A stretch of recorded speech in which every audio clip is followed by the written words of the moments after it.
as Agnieszka said, I am Egyptian conservation architect, and I would like to give this talk mainly about decolonization, maybe from a different point of view than your usual. Colonization is a two-way process. There is the colonizer and there is the colonized. The same goes for decolonization. Both the colonizer and the decolonized need to contribute to that process. Many efforts have started from the colonizer's sides by Western scholars, including the collaborative archaeology initiatives, ICOMOS rights-based approach, and others. But this lecture is addressing the colonized, i.e. the Egyptians, to proactively contribute to the decolonization process. So I have more than 35 years of experience in conservation of cultural heritage in Egypt and the Arab region. And every day of these years, I never stopped asking the question, do people really care about their cultural heritage? If they do, why we are seeing signs of maybe neglect, sometimes encroachment, sometimes even vandalizing?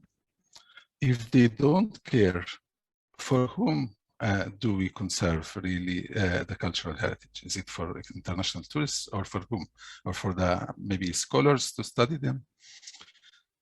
So when we look at this kind of chaos in everyday life in Cairo, in Islamic Cairo, for example, it seems, and we compare with paintings and drawings from travelers in pre-modern time, we see similarity. We see similar kind of chaos in the paintings of the travelers also in the pre-modern time. So maybe the question or the addressing the issue should be about the pre-modern and modern, that in pre-modern time, cultural heritage was integrated within the economic, social, and cultural life of the city, while in modern time, cultural heritage is put in a, is surrounded by a fence, almost put in a glass box and isolated from the everyday life of the city. In pre-modern time, there was no special attention to the shape or the fabric of cultural heritage. This is the mosque of Taghri in Saliba Street in Cairo from Mamluk period. The minaret is a Mamluk, of course, that was built in the 15th century, but then during the Ottoman period, it was restored by an Ottoman style top, the pencil-like. There was no attention paid for the style to match the Mamluk style.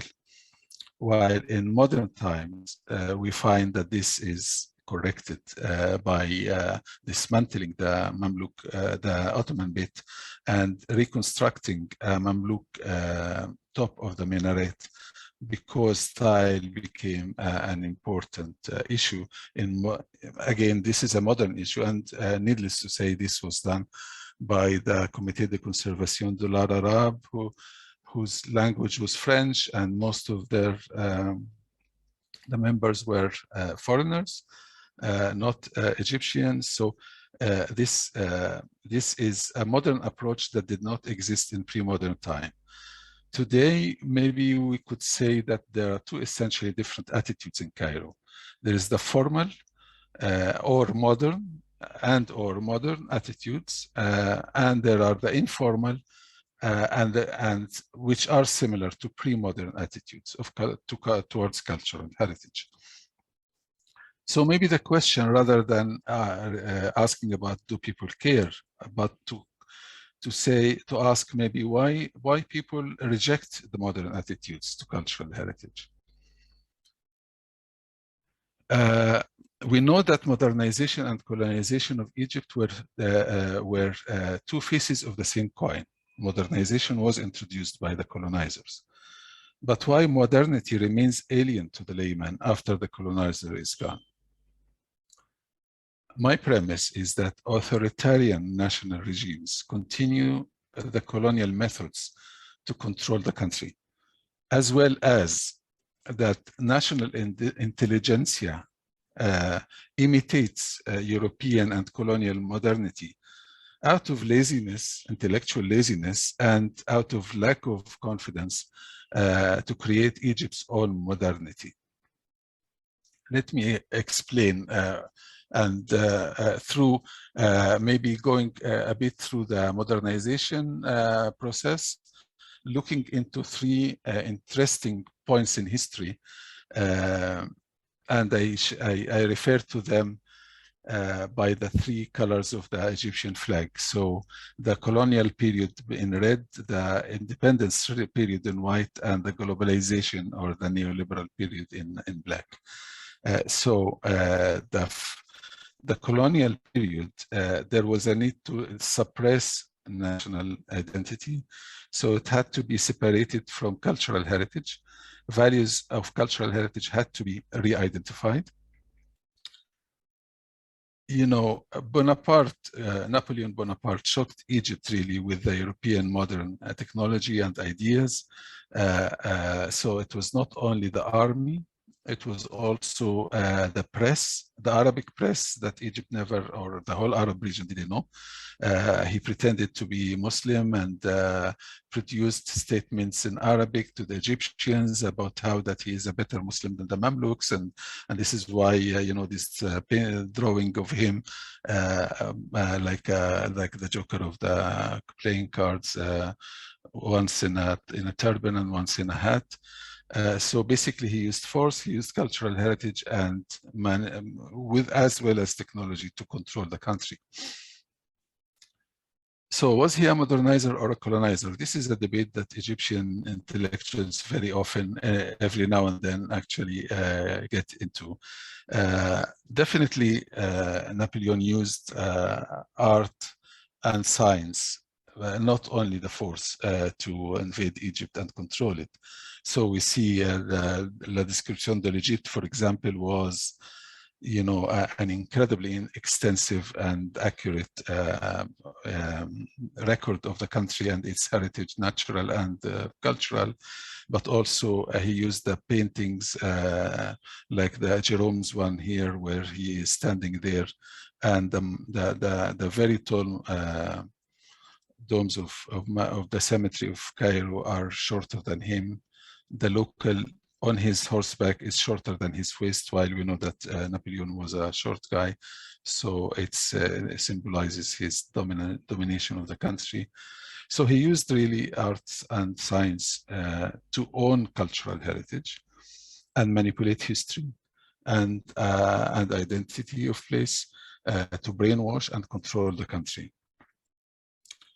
This continued. I mean, when Napoleon stayed only for 3 years in Egypt, but for the following 150 years, Egyptians were still, you know, influenced by the shock that he caused it. So building modern Egypt by Muhammad Ali was really following Napoleon's steps, using many of the generals and scientists and artists who accompanied Napoleon, and even the grandchild of Muhammad Ali, Khedive Ismail, actually Europeanized Egypt, not only modernized. I mean, he actually stated, after building downtown Cairo on the European styles architecture, he claimed now Cairo belongs to Europe and not to Africa, proudly.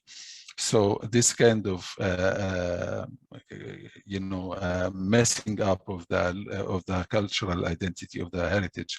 So the Egyptian national movement did the same. Just like Napoleon used the heritage to symbolize the new movement of nationhood in Egypt. For example, Saad Zaghloul, whose house was named the House of the Nation, Beit al-Ummah, was on European style. His tomb, after he died, was built as a pharaonic temple. a revival kind of the ancient Egyptian style. So we have, it's interesting how the pioneers of Egyptian modern movement, how they really considered following the European footpath to modernity is the only way forward. So basically, they reproduced a kind of bad copy of European Renaissance, maybe Nahdat Masr, this statue of symbolizing the Renaissance of Egypt, symbolizing by a sphinx getting up, meaning the revival of the pharaonic civilization, while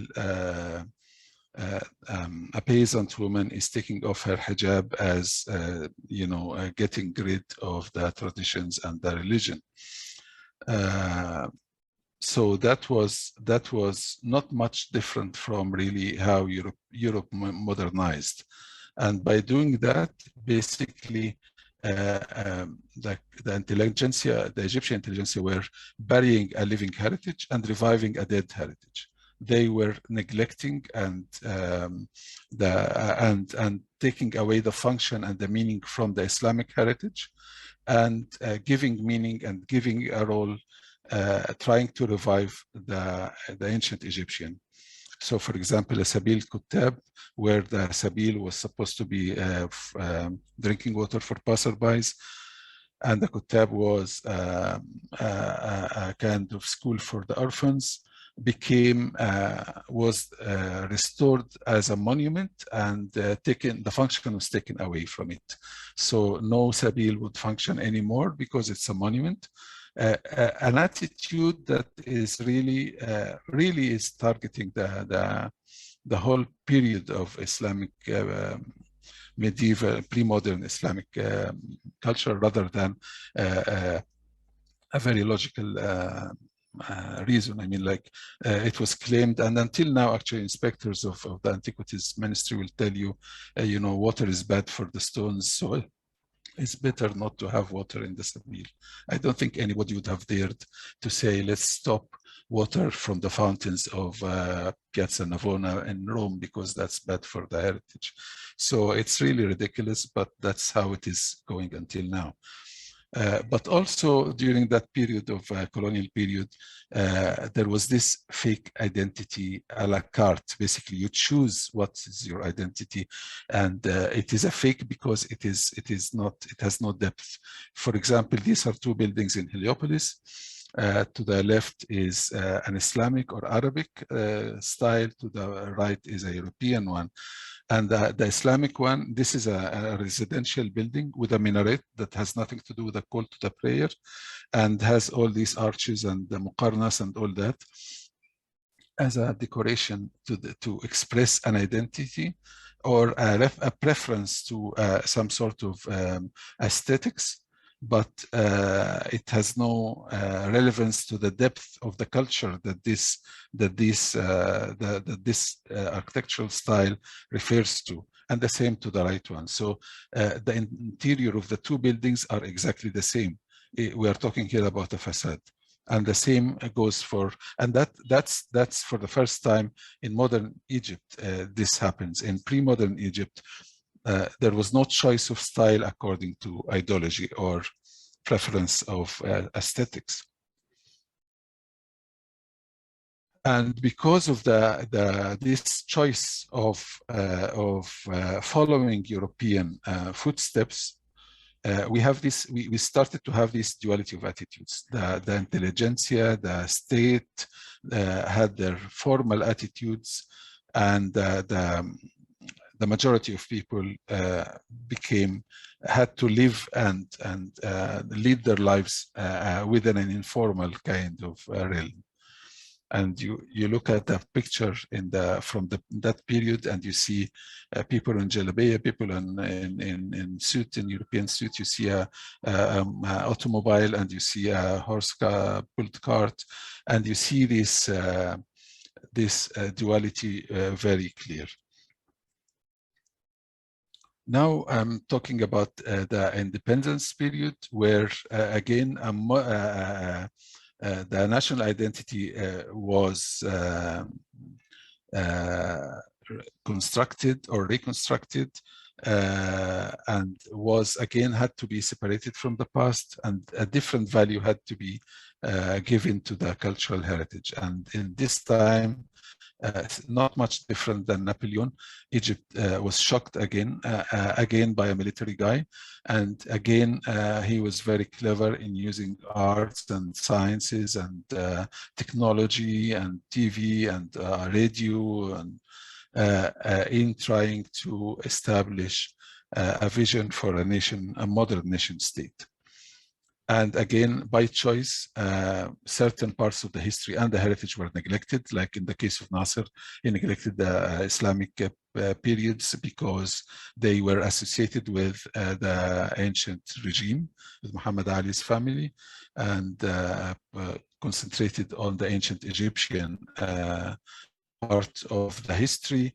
And that could be reflected, for example, in the erecting of the colossal statue of Ramses II in front of the railway station, which at the time was the entry to Cairo. You would arrive to Egypt by boat and then by train to Cairo, and here you enter, and this is what you see in front of you, and not much different than erecting the obelisk in La Place de la Concorde, or Cleopatra Needle, or the imperial, the colonial kind of practice of owning the heritage and to symbolize control over the country. Maybe Saddam Hussein was a bit more direct than Nasser in the way he acquired heritage, appropriated heritage for his political purpose and control. So here he is much greater than Ashtar Gate in Babylon. And even some of the restored and reconstructed parts of Babylon have his own personal signature in every brick. But is this relevant really to the layman? You find this this picture very, very relevant, because some local official thought to make this statement on a billboard, while the local guy felt, that this would offer little shade for his donkey, not worrying too much about what the billboard said. And this duality of attitudes is really, we can see it, I like this comic by Mustafa Hussein, and that's of the prime minister of the time. And there, that character symbolizes the Egyptian layman. And there were series of them over years of how ridiculous the government was basically doing decisions and giving statements that are totally ridiculous in the point of view of the layman. And again, this symbolizes the duality of attitudes between the formal and the informal. The formal is intellectual, decision maker, urban, and secular. The informal is a layman and citizen, in the sense that he's not a decision maker, but he doesn't really have the rights of a citizen. Rural and semi-rural. Semi-rural means like living in a maybe informal housing, and usually religious. So now I'm going to the third point, where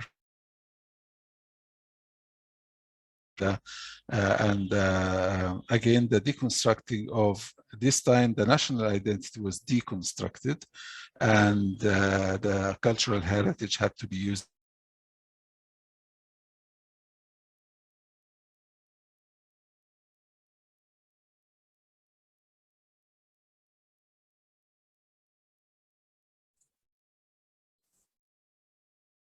I'm sorry, Hossam, but I stopped hearing you. I don't know if that's a larger problem.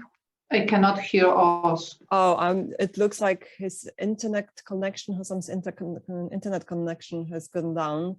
He did say that before the start of the meeting, he had some problems with the internet. So let's hope it will be restored really soon, because previously it just, lasted just 5 minutes, and then he was back. So hopefully this will work. Yes, he's here. But now you need to turn on your mic, because you got back with the mic off. Oh, sorry. Where did it cut off? Is this slide relevant, or shall I go back? You need to start sharing your screen again. And the last slide that we saw was the one with the cartoon. And I think you meant to switch to the next one, but we did not see that already. Okay. I don't know. Hold on. I'm sorry. That's really. So far, so good. You got back very quickly. So let's hope this works again for at least in the next half an hour. Okay. Something's happening. Is this? Now we see the whole PowerPoint. So if you switch to the slide, yeah, okay. So it's this is where I was cut off. Yes, you described the picture, and then I think you were just, we did not see this one. Right. Okay. So now I'm going to the third point in these 3 points that I chose from history of modernization, where we are talking about globalization. And again, Egypt was shocked again by a very aggressive military move, and this time was the invasion of Iraq. And the issue is, although it is Iraq, not Egypt, but Egypt actually joined the America and other European and Western forces into attacking Iraq, which actually was the collapse of the Pan-Arabism and the collapse of so many meanings of the previous phase in the history of the country. Now, is it really what gathers Arabs anymore if they are really allying with non-Arabs against each other and so on? So actually the whole thing became now the identity, the national identity had to be identified, or maybe even not identified anymore. The nation, the role of the nation maybe is not as important anymore. And this comic of a presenter, TV presenter, saying 500 people killed in Iraq in a car bomb, 1,000 killed in Kandahar in fights, 1 million people are starving from starvation in Darfur, civil war in Somalia, people are killing each other. And now I wish you calm sleep and very happy dreams with a great smile, so that actually you don't care anymore. It's almost like computer games, what you see on the TV, all these televised wars. And the national identity became not very important. Looks like we have a problem again. And perhaps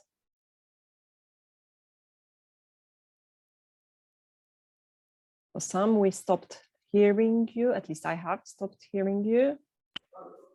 No, I can't hear either. But we still see the screen. Yes. So I guess Hossam needs to rejoin, and this time probably without the video. Yes, crash again. It's not a good prognostic, but hopefully this will restart.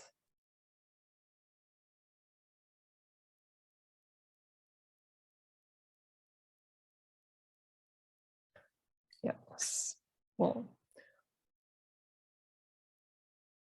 we got very used to those online meetings with them and are spoiled by this possibility to talk to each other over hundreds of kilometers. So let's excuse this technology and give it another chance to restart this meeting.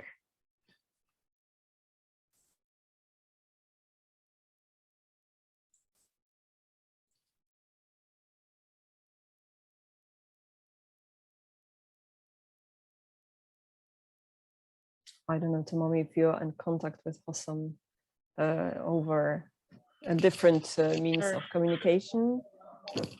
Yeah.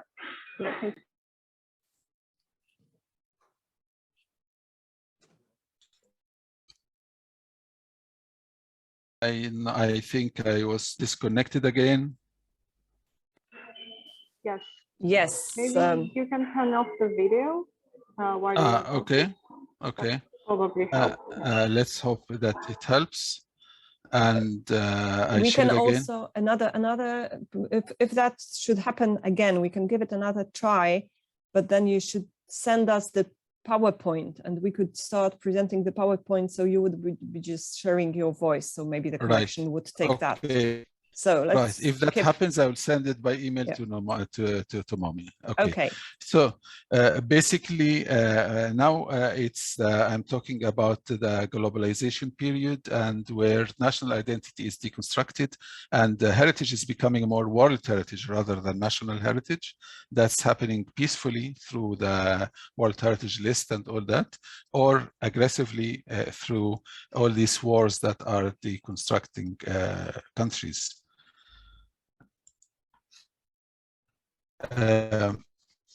One example of how this is happening and affecting Egypt, for example, is the moving of the Ramses II Colossal from in front of the railway station to the Great Egyptian Museum, where you need to pay a ticket to enter. So rather than being in the public realm, it became belonging more to the international tourist, and became, we can say, it was privatized. And also the pyramids, the development of the pyramids plateau. Now, who will be really able to enter? Is it really the local or the international tourist? You know, and actually, that began to happen by some decisions. I don't know if they are still going on, that actually in public holidays, Egyptians cannot go to the pyramids because they would disturb the international tourists. So because there are too many, you know. Then there is this issue of a different kind of pyramid, and that's the hierarchy of needs by Maslow, where when we are talking about the Egyptians and their attitude towards the heritage, you know, you need to address this pyramid of needs. Nobody who is having, you know, suffering from the lack of basic needs will worry about self-fulfillment or self-expression and so on. And somebody who is having problem with their shelter or their security, because, you know, the cultural heritage belongs to the top of this pyramid, and and you wouldn't worry about the top of the pyramid before addressing the lower layers.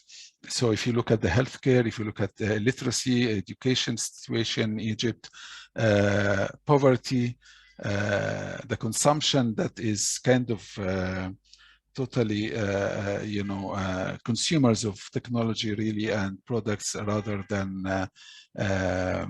producing.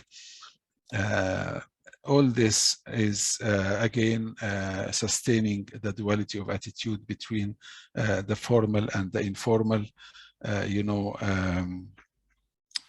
So this is, I would say, a colonial legacy. The colonizers have went away, but the marginalizing and excluding the other resulted in formal and informal duality.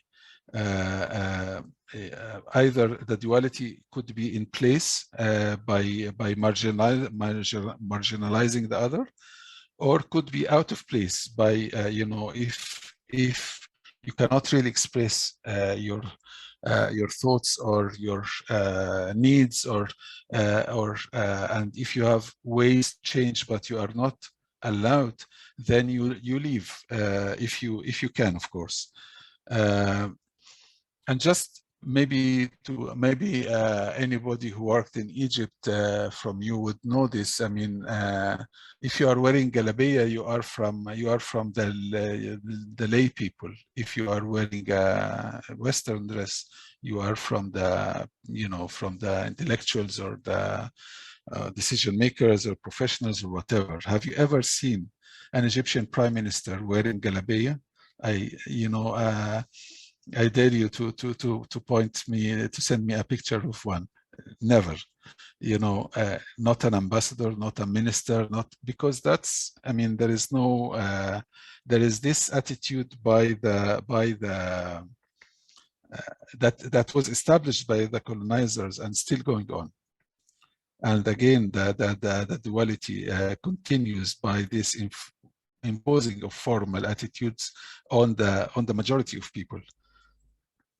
We can see this in architecture also in that, for example, in Nasser's period, he built all this social housing by modern buildings that people were not used to. In the 60s, it was the first time for many Egyptians to live in flats. And if you see how they treated the facade, no worry was about the facade of the building as a modern piece of architecture, but everybody dealt with his own flat as it's his own house. So everybody painted their own color. Somebody blocked it up. Somebody, put a little shelter. Nobody worried about how it looks to the onlooker, because the idea of a facade is a collective facade is a modern idea for Egyptians. On the other hand, imposing traditionalism is also doesn't work, because and we can see this in Hassan Fathi's Gurna, where he built these traditional houses, but people began to demolish them and build modern houses. So this idea of the intellectual or the decision maker single-handedly imposes something is on the rest is obviously shows that it's not working. So we can see from many observations that there are three values generating sources in Egypt. One is Islam, one is traditions, and one is modernity. And these three are, in work in how attitudes are formed. This is very well expressed by the short story by Yahya Haqqi, The Lamp of Hashim. Although it is translated recently into English, but actually it was written in the 40s. And it expresses this. It talks about a young man who went to the UK and learned how to be an eye doctor, and came back and found that his family and his neighbors are treating eye problems, the diseases of the eye, by getting oil from the lamp of Sayyidah Zainab, Hashim, and put it in the eyes of the ill person. And of course, as a doctor who was trained in the West, he got mad and he went and crushed the lamp and said, "This is rubbish." And of course, he got beaten up by the locals, because that was a sacred lamp in their opinion. And his cousin had an eye problem, so he tried to treat her, but then he failed. So he had a problem and so on. And then eventually, what he did was that he decided to go back and apologize and get a bit of the oil from the lamp, put it on her forehead and treat her, so that kind of like, respecting the traditions, respecting the belief of the locals, and at the same time not refusing modernity and not refusing science, and trying to find a way that works and is convincing for all. So this, although it's a short story and it's written in the 40s, it has been done in TV series and films, and it's very influential until now, because until now we still have this problem of these three areas of influence: the modernity, the traditions, and Islam, and how they work together. So when we look at the values of heritage, of cultural heritage today, and due to the duality of attitudes that I had been talking about, we have informal values and formal values. And you can see that, for example, in the way the heritage is conserved. For example, this is Sabil, fountain for drinking passerbys. When it was restored as a monument, no function, no function as a Sabil. I think it was made as a museum or some sort of cultural function, but for the locals, it meant that it is useless, because you know, it's in the heart of historic Cairo, in a place where the local community is a poor community, and actually does need, because of all these peddlers and street vendors, they would need a Sabil. They would need somewhere to drink some water now and then. So, but the restoration was done very, very skillfully, with professionalism, and the cleaning of the marble and the wood, and everything was done. But the meaning and the function were taken away. On the other hand, in the same area, you will find the exact meaning and function happening. People are putting pots with water for the passerbys, and with a little bit of Quran about, you know, about drinking, and, you know, hadith about offering drinking water for the passerby is the best of charity, and it's there. So is this, this is what I consider informal conservation. That it's done without professionalism, without really thinking too much about the hygiene, without too much, without financial resources, but it is there. It shows that the meaning and the symbol and the function are alive. And actually, we are burying them alive when we restore the Sabil, the historic fountains, as dead monuments without function. So you can see that the formal versus the informal attitudes, and how that this, you know, reflects the duality of attitudes. You can get that even in one picture, like this Sabil Kuttab here, where the Sabil doesn't work anymore, and the locals have, you know, added, put a jar and filled it with water for passerby to drink. So I mean, like, there is no more evidence than this to show that actually the fact that the Sabil is to be not to be functioning is not really a very successful or sensitive decision.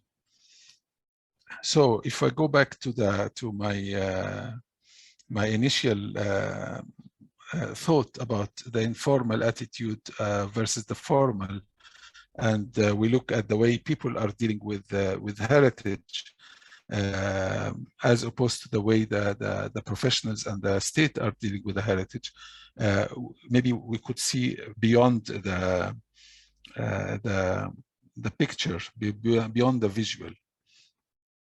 I would like to refer here to some of the international, you know, the recent changes of international best practices in conservation, where for example, the Burra Charter that was developed in Australia and was adopted internationally, and of course in Australia, because of the, you know, the native population, where they have non-Western attitude towards the heritage and its conservation.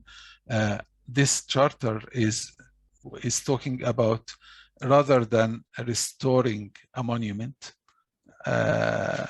it's talking about the aim of conservation to retain the cultural significance of a place, not a monument, and the cultural significance rather than the archaeological fabric. And the cultural significance is identified as embodied in the place itself, its fabric and its setting, its use, its associations, its meanings, its records, its related places, and related objects. Now, I put in white the aspects of the significance that are addressed by the formal attitudes in Egypt, and in yellow or beige by the informal attitudes in Egypt. So if we adopt this holistic and really inclusive definition of conservation and of the heritage, then we see that the formal and the informal both are addressing different aspects that should be actually complementing each other. So the informal conservation is actually addressing the use, is retaining the use, the associations, the meanings, related places, related objects. The formal attitude is addressing the fabric, is addressing the setting, and related places and related objects.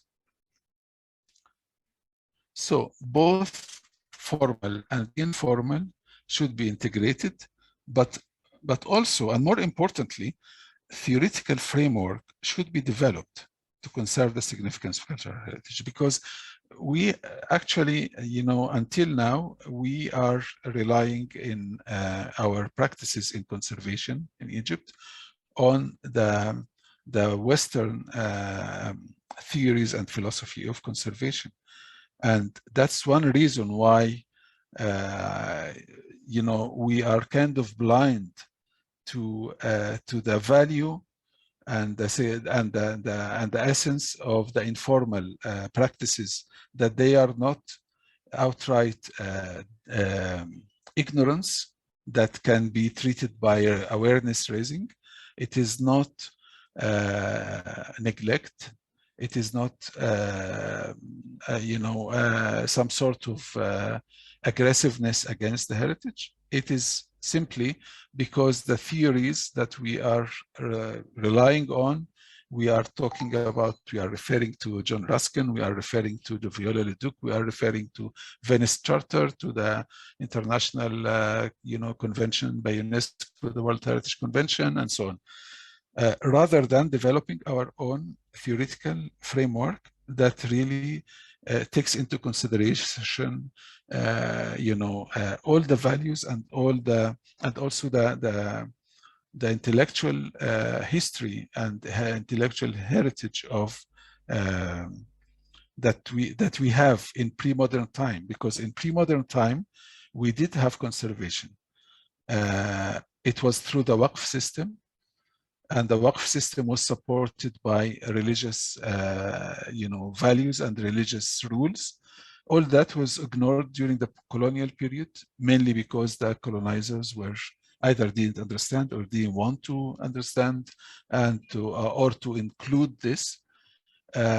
It's unacceptable, in my opinion, that we today, as Egyptians, we still act towards our own heritage, our own intellectual heritage, and our own history of conservation as if it doesn't exist, and only the theory and philosophy of conservation is really started from the Renaissance in Europe, and started by Napoleon and his Description de l'Égypte in Egypt.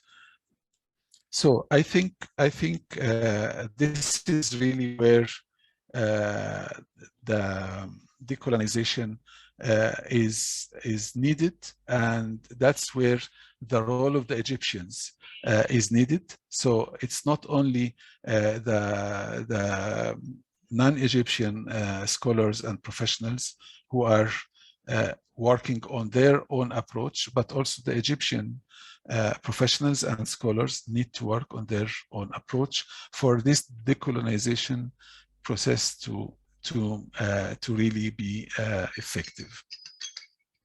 Thank you.